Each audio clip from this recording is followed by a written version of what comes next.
Shabbat Shalom, na verdade. Vamos ler 1 Tessalonicenses hoje. Paulo, Silvano e Timóteo, a igreja dos Tessalonicenses, em Deus Pai e no Senhor Jesus Cristo. A vocês graça e paz da parte de Deus e do nosso Senhor Jesus Cristo. Sempre damos graças a Deus por todos vocês, mencionando-os em nossas orações. Lembramos continuamente diante de nosso Deus e Pai que vocês têm demonstrado, o trabalho que dá resultado da fé, o esforço motivado pelo amor e a perseverança proveniente da esperança em nosso Senhor Jesus Cristo. Sabemos, irmãos, amados de Deus, que Ele os escolheu, porque o nosso Evangelho não chegou a vocês somente em palavra, mas também em poder, no Espírito Santo e em plena convicção. Vocês sabem como procedemos entre vocês em seu favor. De fato, vocês se tornaram nossos imitadores do Senhor. Apesar de muito sofrimento, receberam a palavra com alegria que vem do Espírito Santo.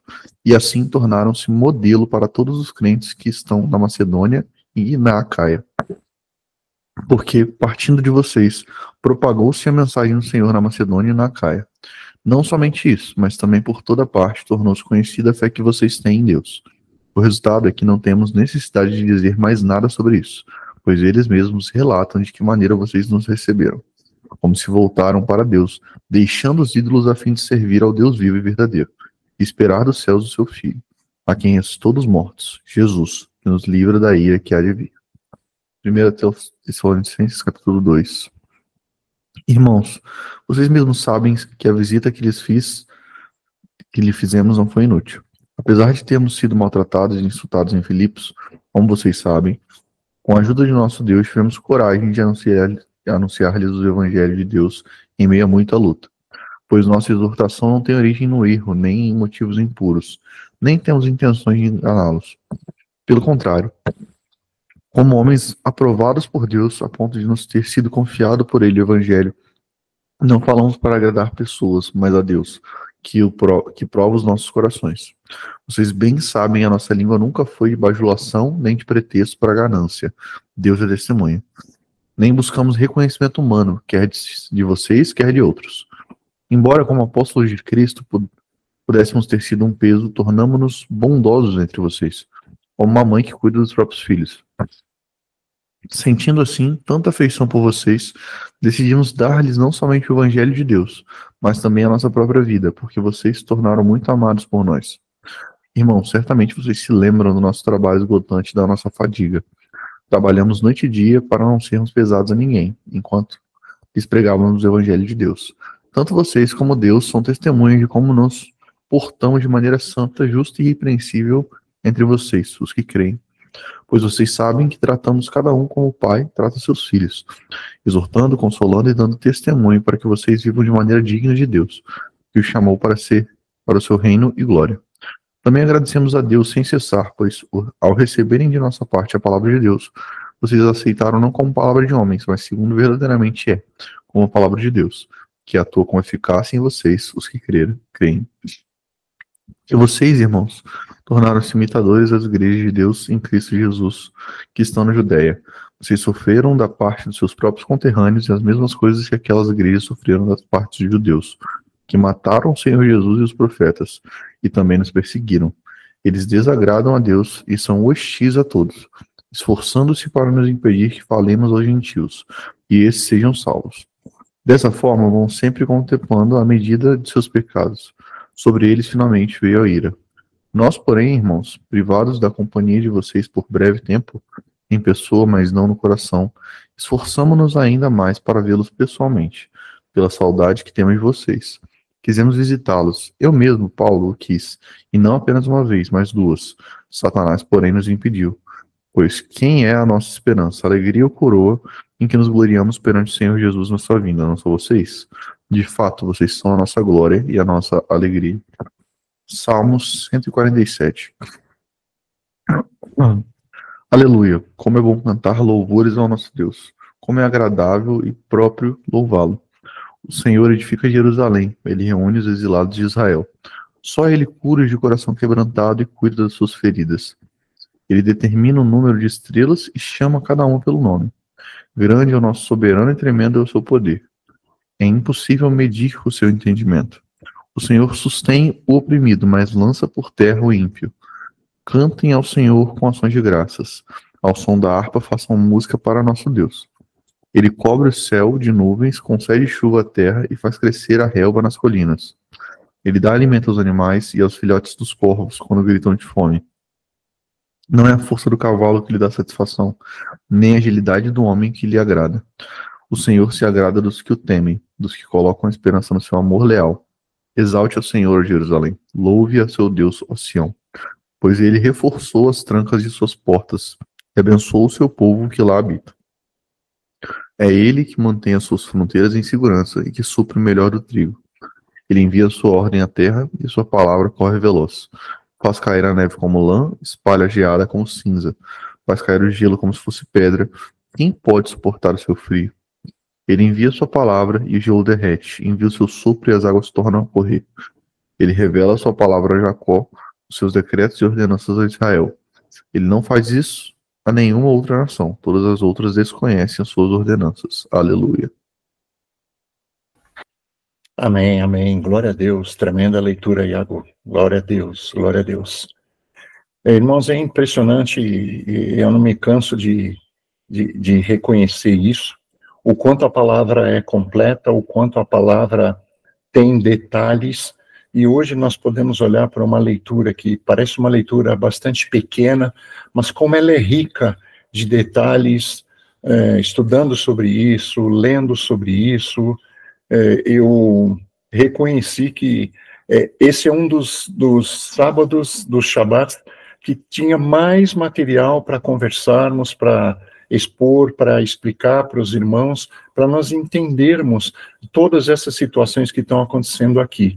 Apesar da situação pequena, do leitura curta, nós temos um texto muito, muito rico de informações. Bom, então vamos entender o que estava acontecendo ali. Nós vamos concentrar os nossos comentários aqui a respeito da pregação da palavra por Paulo em Tessalônica, a carta aos Tessalonicenses. Bom, em Atos 16, 9, Paulo teve uma visão. A palavra fala, durante a noite Paulo teve uma visão na qual um homem da Macedônia estava em pé, ele suplicava, passe a Macedônia e ajude-nos. Assim, Paulo entendeu que Deus estava enviando ele para a Macedônia. E o que é a Macedônia?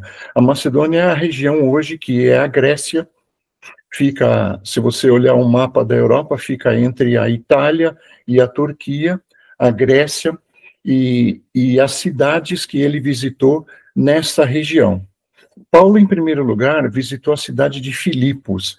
Talvez você se lembre que nós lemos aí em Atos toda a situação que aconteceu em Filipos, quando Paulo orou e repreendeu o demônio que estava naquela moça, que estava adivinhando e declarando atrás dele. Então, nós tivemos toda essa situação que eles foram perseguidos, colocados na prisão, e tudo isso aconteceu na cidade de Filipos, que a cidade de Filipos também fica na Macedônia. Nós estamos falando de um tempo em que o poder dominante era o poder dos romanos, e eles dividiam, hoje no Brasil nós temos os estados, São Paulo, Espírito Santo, Minas Gerais, Goiás. Naquela época, a estrutura de Roma era em províncias, e a Macedônia era uma província.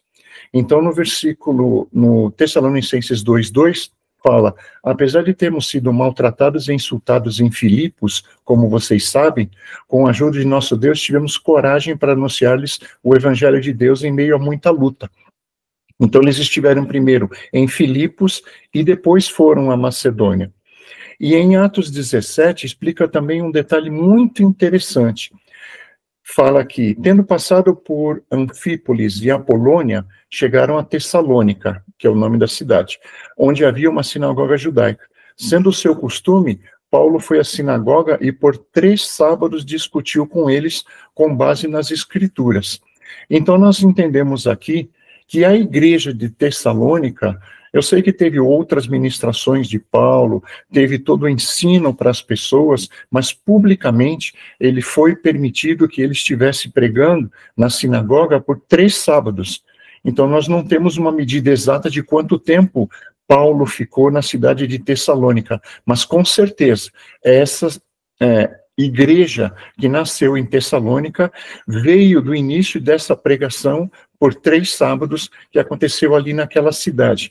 Imaginem uma cidade que não havia escutado sobre Cristo, que não conhecia Cristo. Depois de 3 pregações de Paulo naquela cidade, se convertem muitas e muitas pessoas e há uma verdadeira transformação naquele lugar. Bom, continuando a explicar o que aconteceu. O Paulo e Silas, eles, depois que saíram de Tessalônica, eles foram para Bereia, que também é uma cidade de Tessalônica, e também sofreram o mesmo tipo de perseguição que eles tiveram em Filipos e em Tessalônica. Por que tudo isso está acontecendo? Nós vamos entender aqui, e isso faz parte também do fato deles estarem na mesma província de Roma, porque todas as províncias de Roma tinham comunicação muito forte, eles tinham uma estrutura muito forte de poder na região, então eles tinham muita comunicação. E quando Paulo começava a pregar em uma cidade, já chegavam os relatos, já chegavam as informações dos acontecimentos da última cidade onde ele estava. Então sempre tinha esse tipo de perseguição. Um detalhe interessante, no versículo 1 de 1 Tessalonicenses, a palavra fala: Paulo, Silvano e Timóteo, a igreja dos Tessalonicenses, em Deus Pai e no Senhor Jesus Cristo. Aqui nós temos 2 detalhes importantes. Primeiro é que a carta, apesar de ser uma carta paulina, Paulo escreveu a maior parte da carta, tem alguns relatos também de Silvano e Timóteo incluídos nessa carta. E uma coisa que não sei se todos sabem, Silvano é a mesma pessoa que é chamado de Silas em Atos 16. Por quê? Porque Silas é um nome grego e Silvano é um nome romano. Eu estava até pensando uma forma de explicar isso para quem conhece um pouco. O último livro da Bíblia em português chama Apocalipse, em português. Mas no inglês ele chama Revelation, que seria traduzindo revelação. Então são palavras que parecem totalmente diferentes, exatamente para a mesma coisa. Então Silas e Silvano eram a mesma pessoa. Vamos entender um pouco, então, o que estava acontecendo, qual era a realidade que eles estavam enfrentando ali naqueles momentos. Tessalônica era a capital da província da Macedônia, que tinha cidades que nós já falamos de Filipos e Bereia, que eram outras cidades da mesma província. Tessalônica tinha um privilégio que nem todas as cidades tinham. Eles eram considerados uma cidade livre, eles tinham uma administração própria. Então, eles podiam cuidar das situações da sua própria cidade, não precisava o tempo todo pedir autorização para Roma para tomar decisões daquilo que estava acontecendo. Era uma cidade portuária que ficava no Mar Egeu. Como eu falei do mapa, você tem à esquerda a Itália, você tem à direita a Turquia, hoje a Grécia, a Macedônia, ficava exatamente no meio. E eles ficavam também no caminho que tinha uma estrada. Já foi comentado isso outras vezes, mas os romanos fizeram muitas estradas para levar suprimentos, para levar tropas, para levar tudo a diversas partes de toda a Europa, o Oriente, até mesmo até a Judeia, de onde veio o Evangelho, onde Cristo nasceu. E tinha uma estrada que chamava Via Egnácia, e essa estrada era o caminho que levava até o Oriente. Então, era um caminho de comércio, era um caminho que muitas pessoas estavam transitando ali para fazer comércio. O porto tinha muita passagem de mercadorias. Como uma cidade grande, muitas pessoas iam para essa cidade, de todos os níveis. E nós tínhamos lá muitos escravos, porque a sociedade era uma sociedade baseada na estrutura escravagista, muitas pessoas que trabalhavam relacionados com o porto, que tinham profissões de trabalhos manuais. Então, nós tínhamos também nessa cidade influências de todas as regiões à sua volta. Então, tinha cultos, falando de religião, tinham cultos na Tessalônica aos deuses romanos, aos deuses gregos, aos deuses egípcios, aos deuses orientais, além de ter a presença dos judeus, e o culto que talvez fosse um dos mais terríveis que tinha naquela região, o culto ao imperador, porque o imperador era considerado como se fosse Deus para grande parte daquelas pessoas.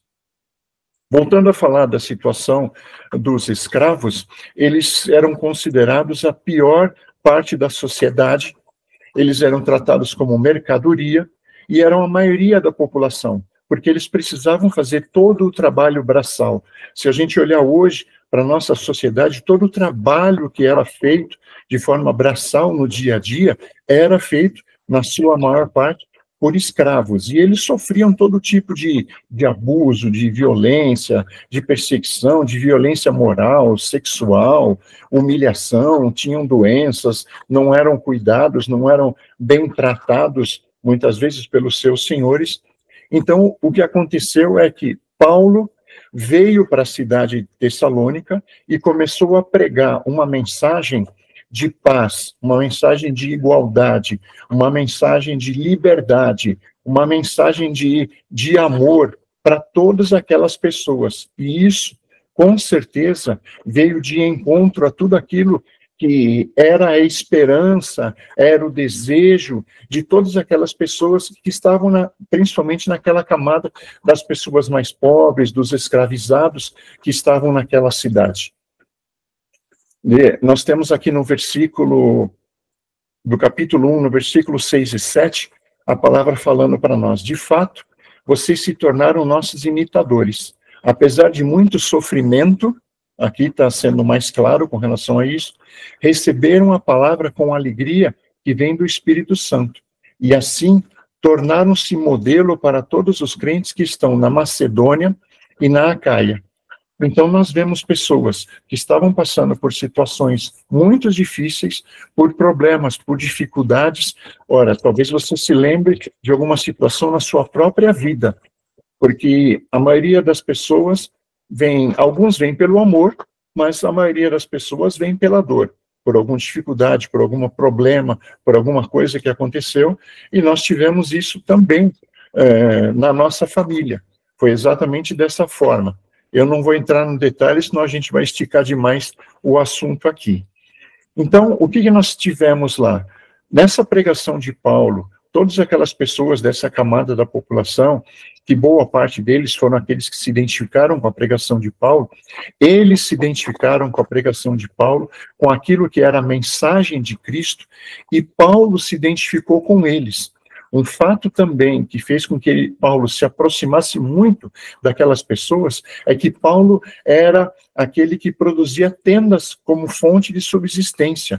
Então, Paulo tinha como um negócio. Ele produzia tendas, vendia tendas, e esse era um jeito dele se manter.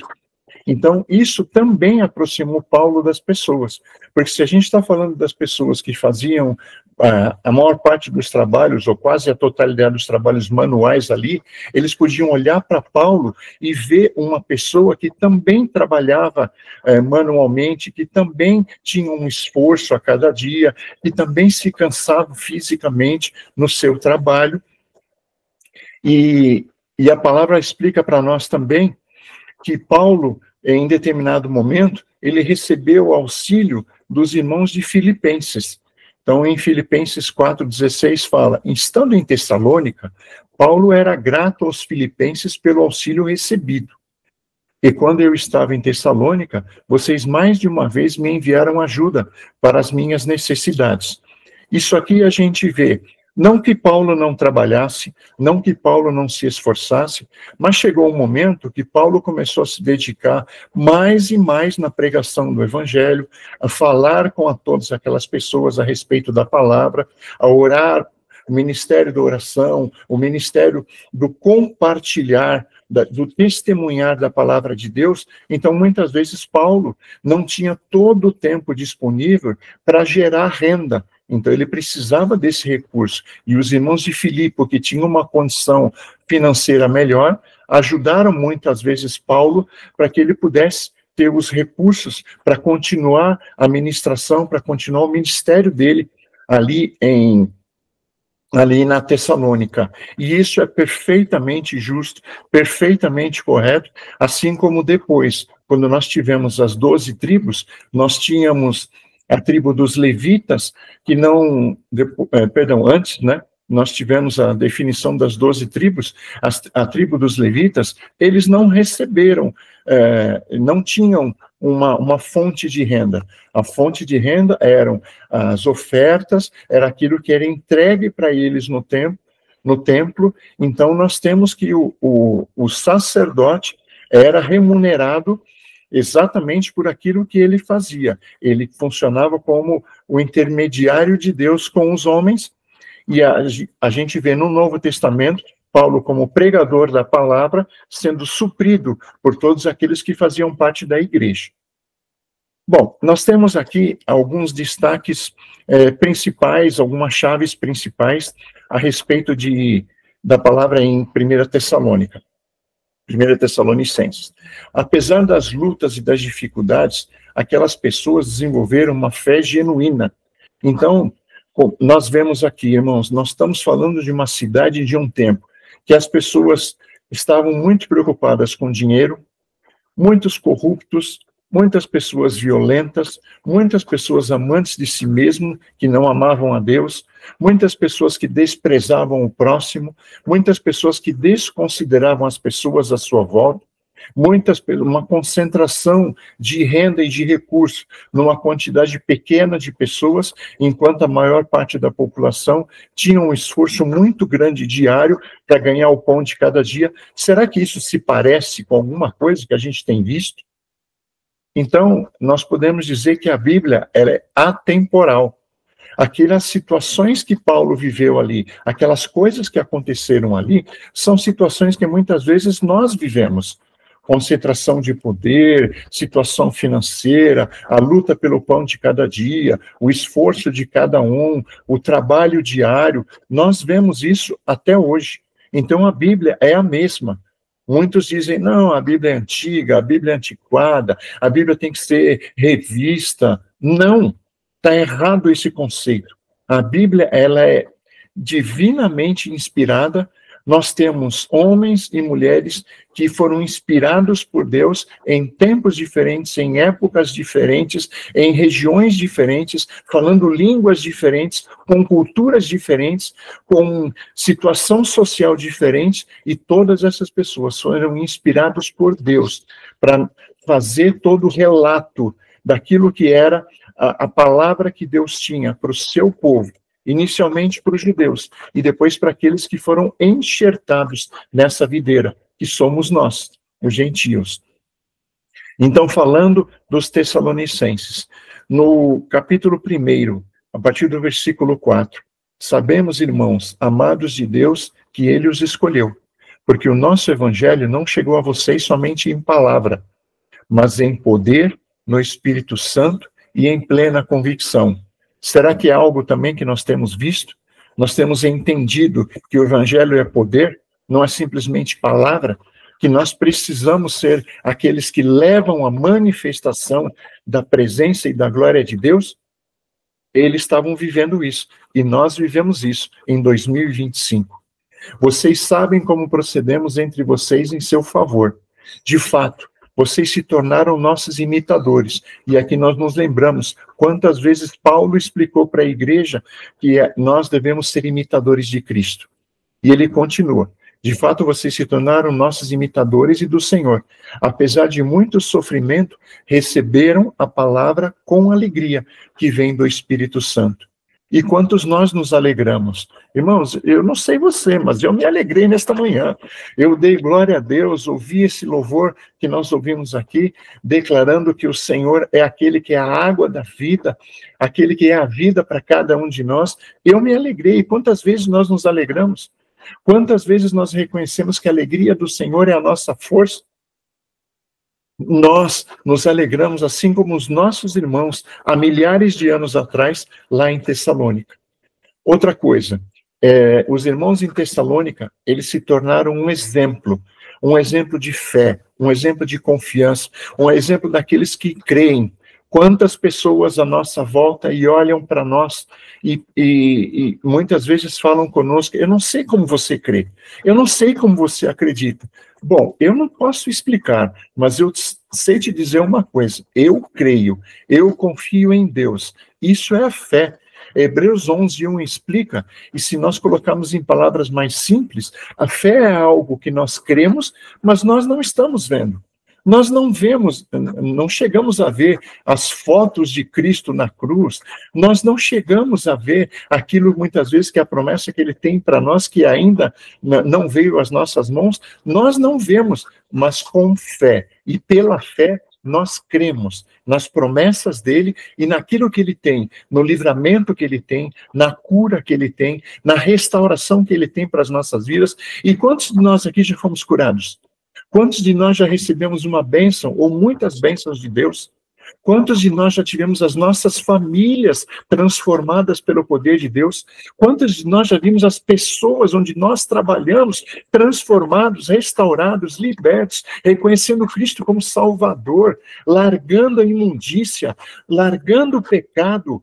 Quantos de nós, irmãos, vivíamos uma vida de pecado todos os dias e hoje vivemos uma vida sendo transformados por Deus a cada dia? Glória a Deus por isso, glória a Deus. Então, eles se tornaram um exemplo. No capítulo 1, versículo 7, e a primeira parte do versículo 8 fala, e assim tornaram-se modelo para todos os crentes que estão na Macedônia e na Acaia, que era uma outra província.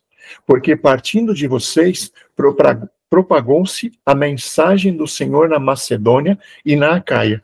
Não somente isso, mas também por toda parte tornou-se conhecida a fé que vocês têm em Deus. Irmãos, eu reconheço diante de Deus, nós temos reunidos aqui nesta manhã, e também na Rede Shekinah, e também na Igreja Elohim Church, homens e mulheres que Deus usa, homens e mulheres que Deus derrama do seu poder, não para ficar guardado e enterrado, como na palavra dos talentos, na parábola dos talentos, mas para que haja multiplicação, para que outros conheçam a Cristo, através do nosso testemunho e da nossa vida. Talvez você já esteja vivendo isso, e se não está vivendo, eu profetizo que vai viver, em nome de Jesus Cristo. Eles foram um exemplo para outros à sua volta, um exemplo de pessoas que, apesar das lutas e das dificuldades, criam num Deus todo-poderoso, criam no Deus que tinha cura e restauração e salvação para a vida deles, criam no Deus que transformava, que curava, que restaurava vidas e famílias. Assim, Paulo também, ele desenvolveu seu amor por todos aqueles de Tessalônica como se fossem seus filhos. Ele fala na sua palavra sobre isso. Em 1 Tessalonicenses 2,7, ele fala, embora como apóstolos de Cristo pudéssemos ter sido um peso, tornamo-nos bondosos entre vocês, como uma mãe que cuida dos próprios filhos. Olha o amor que Paulo começou a gerar, que Deus começou a gerar no coração de Paulo pela vida de todos aqueles em Tessalônica. E ele também, aqui ele falou sobre um amor de mãe, mas ele fala também com um amor de pai, em 1 Tessalonicenses 2, versículo 11. Pois vocês sabem que tratamos cada um como um pai trata seus filhos. Isso só Deus faz. E quantas pessoas aqui? Nós conhecemos pessoas, tivemos um encontro agora, eu não vou declarar o nome para não esquecer de ninguém, mas sentimos falta de diversas pessoas no encontro da rede. Oro a Deus para que você, nesse próximo ano, possa estar junto conosco para compartilhar. Mas, irmãos, nós conhecemos pessoas pessoalmente que a gente só conhecia por vídeo, por reuniões online, e foi incrível poder ver a pessoa, poder dar um abraço, poder estar junto, poder orar junto. Esse amor que é gerado nos nossos corações é um amor que vem de Deus, é um amor que só Deus pode derramar. É um amor perfeito que ele tem pelas nossas vidas. Muitas vezes, na torre e em outras situações, nós oramos por pessoas e tivemos a oportunidade, há poucas semanas atrás, de encontrar pessoalmente essa pessoa por quem nós oramos. Esse é o amor de Cristo que nos une, igreja. E, por fim, olha o quanto foi poderoso o amor que Deus colocou no coração de Paulo, que é um exemplo do amor de Cristo pelas nossas vidas, a ponto de de Paulo declarar que morreria por aquelas pessoas. No versículo 8, no segundo capítulo de 1 Tessalonicenses, sentindo assim tanta afeição por vocês, nós podemos traduzir tanto amor por vocês, decidimos dar-lhes não somente o Evangelho de Deus, mas também a nossa própria vida, porque vocês se tornaram muito amados por nós. Então, Deus gerou no coração de Paulo esse amor tremendo. E por que uma parte disso aconteceu? Porque Paulo viu o resultado da sua pregação. Paulo viu pessoas sendo transformadas. Paulo viu pessoas saindo da extrema dificuldade, da extrema dor, da extrema aflição, sendo gerado nos seus corações e nas suas mentes esperança, fé, alegria, paz, vida. E somente Cristo, como a palavra fala em João 10:10, é aquele que veio trazer vida e vida em abundância. Então eu oro nesta manhã, para que Deus derrame dessa porção na vida de cada um de nós, que como os tessalônicos foram impactados pelo poder de Deus, pela pregação de Paulo, nós também continuemos a ser impactados pelo poder do Senhor. Irmãos, nós não podemos simplesmente ter um marco na nossa vida no passado. Eu me converti, entreguei minha vida a Deus há 1 ano atrás, há 6 meses atrás, há 10 anos atrás, há 20 anos atrás. Nós precisamos entregar a nossa vida para Deus todos os dias.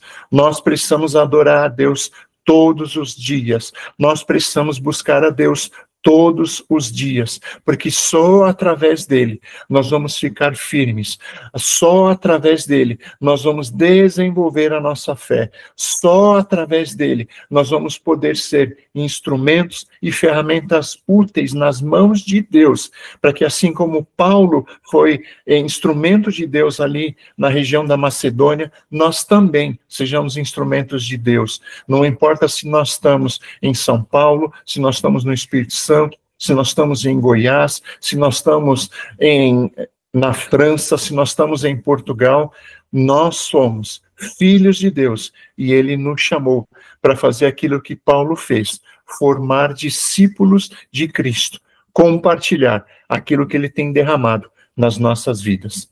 Que o Senhor derrame a graça dele, o favor dele, que você tenha um Shabá na presença de Deus em todos os momentos deste dia e que ele tenha a oportunidade de ministrar a sua vida, a sua mente, o seu coração, como ele fez através de Paulo, na vida de todos os nossos irmãos que se reuniram naquela cidade.